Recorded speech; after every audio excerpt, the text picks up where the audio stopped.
प्यारे बच्चों, कैसे हैं आप सब। आई होप आप लोग सब बहुत ही अच्छे होंगे। वेलकम बैक मेरे प्यारे बच्चों। तो आपकी ज्योति मैम आ गई है फिर से आपके साथ बहुत ही मज़ेदार टॉपिक के साथ। और आज का हमारा टॉपिक है टाइप्स ऑफ केमिकल रिएक्शन।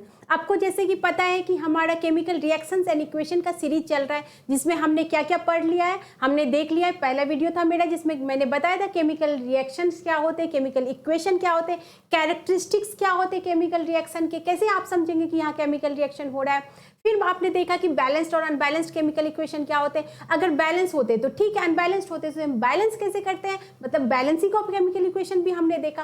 अब हमने क्या देखा कि हमने बहुत सारे केमिकल रिएक्शंस देखे, बहुत सारे इक्वेशन हमने लिखे। तो क्या जितने केमिकल रिएक्शंस होते हैं क्या वो सारे एक ही टाइप के होते हैं? नहीं बेटा, टाइप्स अलग अलग होते हैं केमिकल रिएक्शन के। तो आज का हमारा टॉपिक है बेटा टाइप्स ऑफ केमिकल रिएक्शन। हम यही देखने वाले हैं कि कितने टाइप के केमिकल रिएक्शन होते हैं। तो चलिए क्लास को स्टार्ट करते हैं कि हमारा केमिकल रिएक्शन क्या होता है, केमिकल रिएक्शन के कौन कौन से टाइप होते हैं। तो सबसे पहले अगर हम देखेंगे टाइप में, तो केमिकल रिएक्शन में पहला टाइप आपको दिखेगा कॉम्बिनेशन रिएक्शन। क्या दिखेगा बेटा? Combination reaction. कॉम्बिनेशन रिएक्शन क्या होता है ये आगे देखेंगे। दूसरा टाइप आपको दिखेगा डिकम्पोजिशन रिएक्शन, ये भी हम आगे देखेंगे। बस आप जानते जाइए कौन कौन से टाइप होते हैं। फिर आपका क्या है? Displacement reaction. फिर आपका है डबल डिस्प्लेसमेंट रिएक्शन। फिर आपका है ऑक्सीडेशन एंड रिडक्शन रिएक्शन। तो ये आपको 5 टाइप्स ऑफ केमिकल रिएक्शन यहां दिख रहे हैं। क्या क्या है बेटा? पहला आपका कॉम्बिनेशन रिएक्शन है, दूसरा आपका डिकम्पोजिशन रिएक्शन है, तीसरा आपको डिस्प्लेसमेंट रिएक्शन है, चौथा आपका डबल डिस्प्लेसमेंट रिएक्शन है और पांचवा आपका ऑक्सीडेशन एंड रिडक्शन रिएक्शन है। अब जितने भी आपने केमिकल रिएक्शन इन इक्वेशन देखे हैं, उन सबको आपको देखना है कि ये कौन सा केमिकल रिएक्शन या कौन सा केमिकल इक्वेशन किस टाइप्स में आते हैं।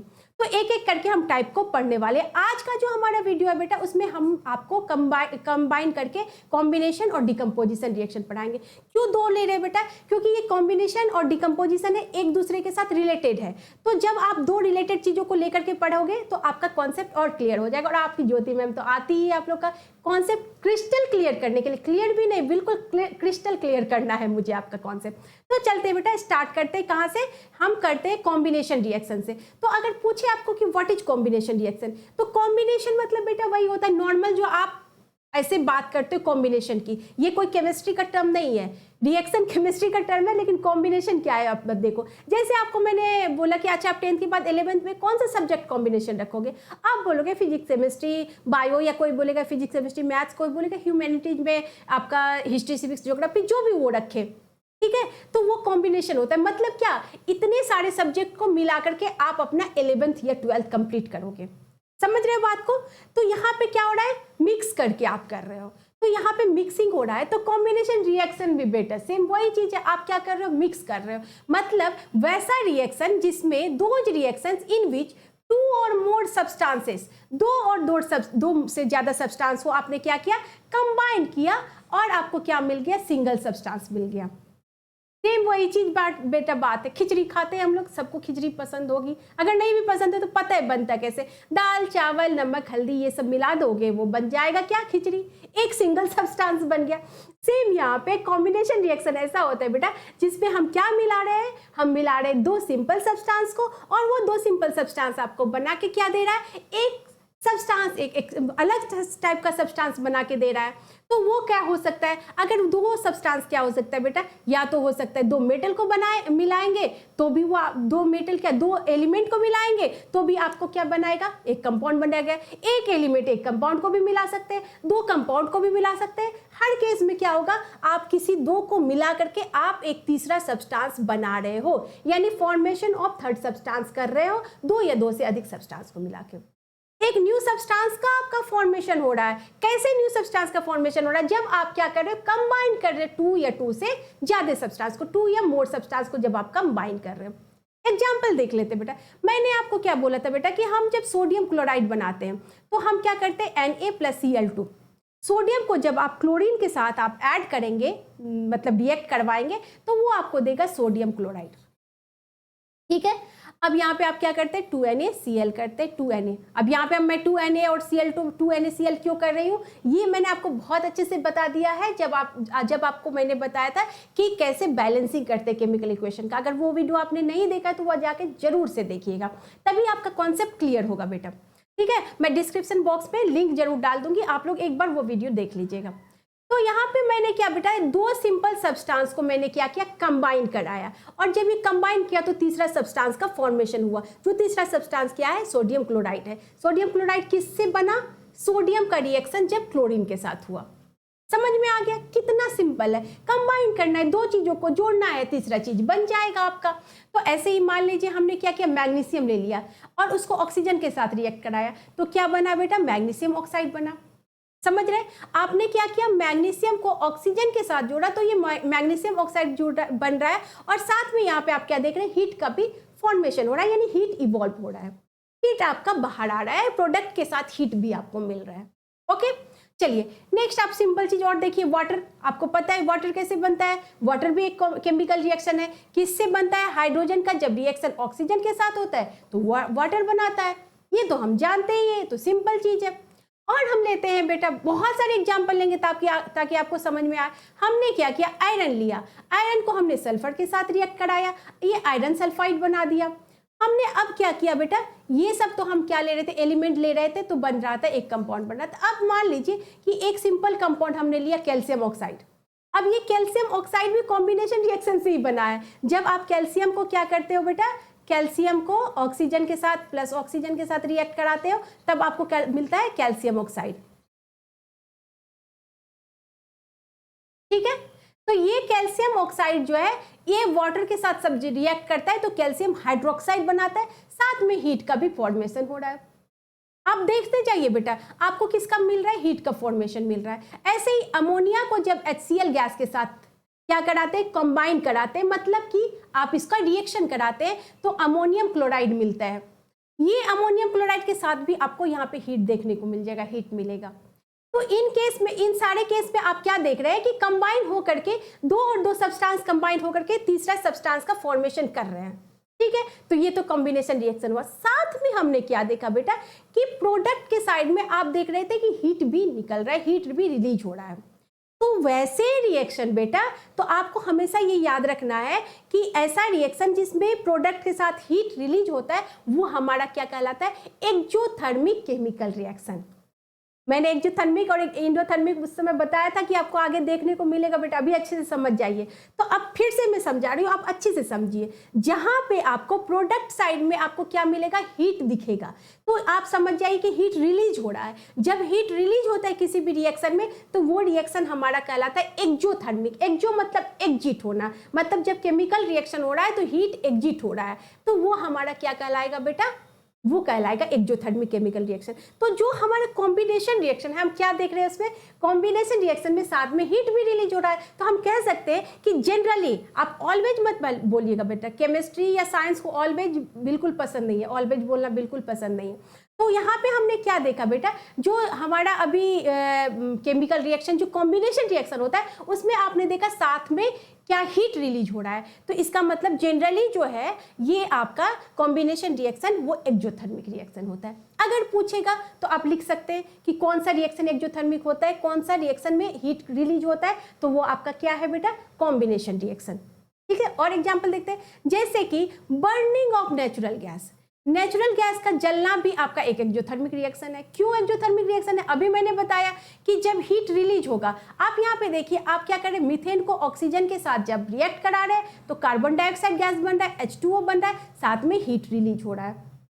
तो यहाँ पे क्या हो रहा है कि मीथेन जो है ऑक्सीजन के साथ कंबाइन कर रहा है, और कंबाइन करके क्या फॉर्मेशन कर रहा है, कार्बन डाइऑक्साइड का फॉर्मेशन कर रहा है, साथ में वाटर भी बन रहा है और हीट भी रिलीज हो रहा है। तो ये हमारा क्या कहलाता है बेटा, ये कहलाता है एक्सोथर्मिक रिएक्शन। यानी कि कॉम्बिनेशन रिएक्शन क्या होता है, एक्सोथर्मिक रिएक्शन होता है। अब आप बात करते हैं बेटा, हमारे बॉडी के अंदर दो रिएक्शन होता है, हमारे बॉडी के अंदर दो चीजें होती है, एक डाइजेशन का प्रोसेस होता है, दो प्रोसेस होती है, और एक क्या होता है, रिस्पिरेशन का प्रोसेस होता है। जब हम फूड को खाते हैं तो वो डाइजेस्ट होता है, तो आप जानते हैं कि उसका ब्रेक डाउन होता है। ठीक है, ब्रेक डाउन होता है, लेकिन रिस्पिरेशन के केस में क्या होता है, अभी हम आएंगे डाइजेशन में, पहले रिस्पिरेशन में आते हैं। रिस्पिरेशन के केस में क्या होता है, आपको पता है कि जो ब्रेकडाउन फूड, जो फूड का ब्रेकडाउन हुआ है, उसके बाद जो ग्लूकोज का फॉर्मेशन होता है, वो ग्लूकोज आपका ऑक्सीजन के साथ कंबाइन होकर के आपको एनर्जी देती है। यही तो आपका रिस्पिरेशन है, इसी को तो रिस्पिरेशन कहते हैं ना। तो ये जो रिस्पिरेशन का प्रोसेस है बेटा, इसमें क्या हो रहा है, जो ग्लूकोज है ये ऑक्सीजन के साथ रिएक्ट करके कार्बन डाइऑक्साइड, वाटर और साथ में एनर्जी रिलीज कर रहा है। अब देखिए एनर्जी क्या हो रहा है, रिलीज हो रहा है, एनर्जी रिलीज हो रहा है। तो ये कौन सा रिएक्शन कहलाएगा बेटा, एक्सोथर्मिक रिएक्शन कहलाएगा। समझ में आ रहा है। तो रिस्पिरेशन का प्रोसेस हमारा क्या है, एक्सोथर्मिक रिएक्शन है। अब मैंने क्या कहा बेटा, एक तरफ की डाइजेशन की जब मैंने बात की तो मैंने कहा कि फूड का ब्रेक डाउन हो रहा है, यानी कि कुछ टूटता भी है, हमेशा जरूरी नहीं कंबाइन करता है। कंबाइन जो करेगा वो टूटेगा भी ना। आप कुछ जिस रीजन से उसको कंबाइन करा रहे हो केमिकल रिएक्शन से, ऐसे केमिकल रिएक्शन से उसको आप तोड़ भी सकते हो। जैसे मैंने आपको बताया था कि Na+Cl2 मिलकर के आपको बनाता है बेटा 2NaCl 2Na+Cl2। ठीक है। अब इस केस में मैंने देखा था, इसको आपने बोला था कि ये तो मैम क्या हुआ, कंबाइन कर रहा है, तो ये कॉम्बिनेशन रिएक्शन हुआ। यहाँ पे आपको क्या कर रहा है, ये कंबाइन कर रहा है तो कॉम्बिनेशन रिएक्शन हुआ। ठीक है। अब हम अगर ये NaCl को तोड़ दें, ये NaCl लिया और हमने इसको स्प्लिट कर दिया। अब ये स्प्लिट किस में होगा, Na+Cl2 में ये स्प्लिट होगा ना, क्योंकि ये बना उसी से, तो निकलेगा क्या, प्रोडक्ट क्या निकलेगा। अब यहाँ पे आपका रिएक्टेंट क्या हो गया, NaCl हो गया। इस केस में रिएक्टेंट आपका क्या हुआ, NaCl हो गया, और सोडियम और क्लोरीन आपका प्रोडक्ट हो गया। लेकिन ये कैसे होगा, ये पॉसिबल कैसे होगा, यहाँ पे आपको क्या कराना पड़ेगा बेटा, इलेक्ट्रिक करंट पास कराना पड़ेगा, इलेक्ट्रिक करंट को पास कराना पड़ेगा। यानी कि ये प्रोसेस किसके कारण होता है बेटा, इलेक्ट्रोलिसिस के कारण होता है। इलेक्ट्रोलिसिस मतलब इलेक्ट्रिक करंट को जब आप पास कराते हो तो वो आपको क्या करता है, तोड़ता है। लिसिस, इलेक्ट्रोलिसिस मतलब इलेक्ट्रिक करंट के कारण किसी चीज का टूटना ही इलेक्ट्रोलिसिस कहलाता है। जैसे वाटर का भी आप इलेक्ट्रोलिसिस करते हैं तो वो हाइड्रोजन और ऑक्सीजन गैस में चेंज होता है, क्योंकि H2+O2 से वाटर बनेगा। तो अब वहाँ पर वाटर को भी तो आप फिर से इलेक्ट्रोलाइज करके आपको इलेक्ट्रोलिसिस करके आप क्या बना दोगे, इसको हाइड्रोजन और ऑक्सीजन बना दोगे। समझे बेटा। इस रिएक्शन को तो आप कर भी सकते हो। कैसे कर सकते हो रिएक्शन, आप देखना आपके एनसीईआरटी के बुक में उसका दिया हुआ है कैसे आप रिएक्शन इसको कर सकते हो प्रोसीड। तो बहुत आसान होता है। तो आप वाटर और ऑक्सीजन, और कैसे समझोगे कि ये हाइड्रोजन और ऑक्सीजन ही है, तो ये चीज आप देख सकते हो एक्सपेरिमेंट करके। तो NaCl टूट रहा है, Na और Cl2 में वाटर टूट रहा है, H2 और O2 में, और मैंने हर केस में क्या कहा बेटा, आप इलेक्ट्रिक करंट को दे रहे हो, तभी ये होगा। बिना कुछ दिए, बिना आप एनर्जी दिए इस चीज को नहीं तोड़ सकते। मतलब डिकम्पोजिशन रिएक्शन के लिए आपको कुछ ना कुछ एनर्जी देना पड़ेगा। ये आप देखो और एग्जाम्पल देखोगे आपको और पता चलेगा। तो सबसे पहले तो देखे आपको व्हाट इज डिकम्पोजिशन, पूछ दिया आपसे कि व्हाट इज डिकम्पोजिशन रिएक्शन, तो आप क्या कहेंगे, डोज रिएक्शन, वैसा रिएक्शन जिसमें इन विच अ कंपाउंड, एक कंपाउंड जो होता है, एक सिंगल कंपाउंड क्या होता है, स्प्लिट्स अप इनटू 2 और मोर कंपाउंड। इसमें क्या होता है, एक सिंगल सब्सटेंस 2 और 2 से अधिक सब्सटेंस में टूटता है, 2 और मोर देन 2 सब्सटेंस में स्प्लिट होता है। अभी मैंने क्या बताया था बेटा, देखिए कॉम्बिनेशन रिएक्शन में क्या कर रहे थे, एक सब्सटेंस ये, एक सब्सटेंस ये, दोनों मिला और कंबाइन कर लिया। अब दूसरी केस में हम डिकम्पोजिशन में क्या कर रहे हैं, कोई सब्सटेंस है जो कंबाइन है पहले से, आप इसमें एनर्जी दे रहे हो और आप इसको अलग कर रहे हो, आप इसको तोड़ रहे हो, तो ये क्या हो जाएगा, डिकम्पोजिशन हो जाएगा। यानी कि डिकम्पोजिशन रिएक्शन किसका अपोजिट होता है, कॉम्बिनेशन रिएक्शन का अपोजिट होता है। अभी मैंने आपको दिखाया, मैंने NaCl का आपको फॉर्मेशन करके दिखाया, उसके बाद मैंने NaCl का आपको डिकम्पोजिशन करके भी दिखाया। तो डिकम्पोजिशन क्या हुआ, किसका अपोजिट हुआ, कॉम्बिनेशन रिएक्शन का अपोजिट। अब तो आपको अच्छे से समझ में आ गया कि कॉम्बिनेशन क्या होता है, डिकम्पोजिशन क्या होता है। और एग्जांपल लेते हैं, आपको और अच्छे से समझ में आएगा। एक हमारा कंपाउंड है बेटा कैल्शियम कार्बोनेट, बड़ा प्यारा सा कंपाउंड है कैल्शियम कार्बोनेट। कैल्शियम कार्बोनेट को हमने हीट दिया तो ये किस में स्प्लिट हुआ, 2 सब्सटेंस में स्प्लिट होगा। जिस 2 सब्सटेंस से वो मिलके बना होगा उसी में, तो ये कैल्शियम ऑक्साइड और कार्बन डाइऑक्साइड में ये क्या हुआ, टूटा। अब यहाँ पे आपका ये रिएक्टेंट हुआ, ये रिएक्टेंट हुआ ना, कैल्शियम कार्बोनेट रिएक्टेंट हुआ। आप ऐसे भी लिख सकते हो बेटा, ये CaCO3 प्लस हीट, इस साइड में आप क्या कर रहे हो, हीट दे रहे हो, और ये हीट के कारण क्या हो रहा है, टूट रहा है कैल्शियम ऑक्साइड और कार्बन डाइऑक्साइड में। ओके, अब आप इसको दे रहे हो हीट, तो ये हीट देने से जो इसका क्या हो रहा है, डिकम्पोजिशन हो रहा है, इसे कहते हैं थर्मल डिकम्पोजिशन। आपको पता है कि डिकम्पोजिशन होने के लिए रिक्वायरमेंट होगी ही होगी एनर्जी की। अब ये एनर्जी किस किस फॉर्म में होगी? एक तो मैंने इलेक्ट्रिक एनर्जी बता दी, दूसरा आप देख रहे हो आप क्या दे रहे हो, हीट कर रहे हो इसको। आप जब हीट कर रहे हो तो ये किस में टूट रहा है? कैल्शियम ऑक्साइड और कार्बन डाइऑक्साइड में टूट रहा है। आ रही बात समझ में? नेक्स्ट एग्जाम्पल लेते हैं। आपको मैं इतने एग्जाम्पल से समझाऊंगी कि आपको समझना ही पड़ेगा। तो यहाँ पे हमने क्या किया? फेरस सल्फेट लिया, FeSO4 को क्या कहते हैं बेटा? Ferrous sulphate. इस फेरस सल्फेट को आपने क्या किया? हीट किया। आप देख रहे हो इसमें ये जो डेल्टा का निशान बना हुआ, डेल्टा का साइन है, इसका मतलब होता है ये हीट का साइन होता है। ये आप हीट कर रहे हो, सीधा आप HEAT हीट भी लिख सकते हो, चाहे तो आप ये साइन भी दे सकते हो। तो इसका मतलब जहां भी ये साइन दिया रहेगा ना बेटा, तो समझ जाना कि जैसे मान लीजिए मैंने दे दिया आपको FeSO4, इसको ऐसे करके हीट ये दे दिया, इसका मतलब समझ जाइएगा कि यहाँ पे क्या हो रहा है? आप इसको हीट कर रहे हो। तो ये आपका क्या बन रहा है? Fe2O3 plus SO2 plus SO3। ठीक है, तो यहाँ पे हमारा क्या हो गया बेटा? ये रिएक्शन जो है हमारा, ये रिएक्शन कैसे हो रहा है? डिकम्पोजिशन के कारण। यहाँ पे ये कंपाउंड है, ये कंपाउंड आपको कैसे टूट रहा है? Fe2O3 में, यानी फेरिक ऑक्साइड में टूट रहा है, SO2 गैस में और SO3 गैस में आपका टूट रहा है। ठीक है, ये आपका किस में टूट रहा है? आप देख सकते हैं किस में टूट रहा है? Fe2O3 में, SO2 में और SO3 में। यहाँ पे आपका लिखा हुआ है Fe2O3, SO2 और SO3 में टूट रहा है। तो ये रिएक्शन हमारा क्या हो गया? डिकम्पोजिशन रिएक्शन में, जहां पे कि एक सब्सटेंस आपका जो है, एक कोई सब्सटेंस जो है वो टूट के आपका क्या हो रहा है? छोटे छोटे सब्सटेंसों में स्प्लिट हो रहा है, टूट रहा है, तो वो कहलाएगा डिकम्पोजिशन रिएक्शन। ऐसे ही आते हैं बेटा कि नेक्स्ट रिएक्शन को हम ले लेते हैं। यहाँ पे हमने देखा कि PbNO3 यानी लेड नाइट्रेट, PbNO3 को क्या कहते हैं? Lead nitrate. लेड नाइट्रेट को जब आप हीट करते हो तो ये हीट के कारण क्या होता है बेटा? ये PbONO2 और O2 में टूटता है, यानी कि लेड ऑक्साइड और नाइट्रोजन डाइऑक्साइड और ऑक्सीजन में ये टूट जा रहा है। अब आप इन सब केस में क्या एक कॉमन चीज देख रहे हो बेटा कि आप हीट देख रहे हो, दे रहे हो। हीट को आप दे रहे हो, किसके साइड दे रहे हो? तो आप दे रहे हो जो आपका रिएक्टेंट साइड है, तभी हीट दे रहे हो, वो हीट ले रहा है। यानी कि ये सारा आपको रिएक्शन क्या दिख रहा है? इंडोथर्मिक, ये अपने अंदर ले रहा है, तभी जाके रिएक्शन प्रोसीड कर रहा है। तो ये इंडोथर्मिक रिएक्शन है। साथ में हीट के कारण रिएक्शन हो रहा है, तो इसको क्या कहेंगे बेटा? थर्मल डिकम्पोजिशन कहेंगे, क्योंकि हीट के कारण आपका डिकम्पोजिशन हो रहा है। ठीक है, और एग्जाम्पल देखें आपको और अच्छे से समझ में आएगा। और एग्जाम्पल देखिए आप यहाँ पे, आप ना बेटा एक चीज आपको पता है, हम लोग सिल्वर देखते हैं, सिल्वर व्हाइट कलर का देखते हैं, लेकिन एक्चुअल में जो सिल्वर होता है उसका कलर ग्रे होता है। ठीक है, जो सिल्वर क्लोराइड, सिल्वर ब्रोमाइड ये सब होता है एकदम प्योर व्हाइट कलर का होता है। तो ये व्हाइट कलर का जो सिल्वर होगा बेटा, अगर आप उसको क्या करोगे, जैसे मैंने क्या किया, एक प्लेट लिया, उस प्लेट में मैंने क्या किया, यहाँ पे सिल्वर क्लोराइड रख दिया। अब इस सिल्वर क्लोराइड को किसके? आप सन के नीचे रखो। जब आप सन के नीचे रखोगे ना, तो ये हीट होकर के क्या होगा बेटा? मतलब सनलाइट लेकर के क्या होगा, ये धीरे धीरे देखोगे कि इसका कलर चेंज होकर के क्या हो जाएगा। ये जो अभी व्हाइट कलर था, ये व्हाइट कलर के यहाँ पे Ag जो है आपका ग्रे कलर में चेंज हो जाएगा।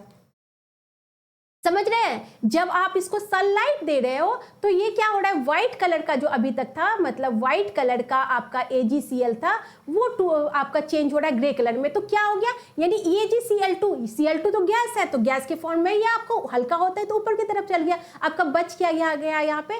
Ag, यानी कि सिल्वर आपका यहाँ पे बच गया। और सिल्वर का कलर, सिल्वर कैसे बचा, कैसे रिएक्शन हो रहा है, कैसे समझ रहे हैं हम? यहाँ पे व्हाइट से ग्रे कलर हो रहा है। यानी कि एक कैरेक्टरिस्टिक तो आपने पढ़ा है कि जो आपका केमिकल रिएक्शन होता है उसका एक कैरेक्टरिस्टिक ये भी होता है कलर चेंज। जब आप कलर चेंज देखते हो तो इसका मतलब आप समझ जाते हो कि यहाँ पे केमिकल रिएक्शन हो रहा है, यानी कि सनलाइट में AgCl का केमिकल रिएक्शन हो रहा है, और वो AgCl आपको टूट करके किसमें सिल्वर और क्लोरीन गैस में टूट रहा है। सेम इसी तरह अगर हम अर्जेंटम ब्रोमाइड यानी कि सिल्वर ब्रोमाइड लेते हैं, तो सिल्वर ब्रोमाइड को भी अगर हम सनलाइट में छोड़ दें तो वो भी सेम यही काम करेगा, वो Ag और Br2 में चेंज हो जाएगा। Br2 भी गैस है और यहाँ पे Ag आपका क्या है?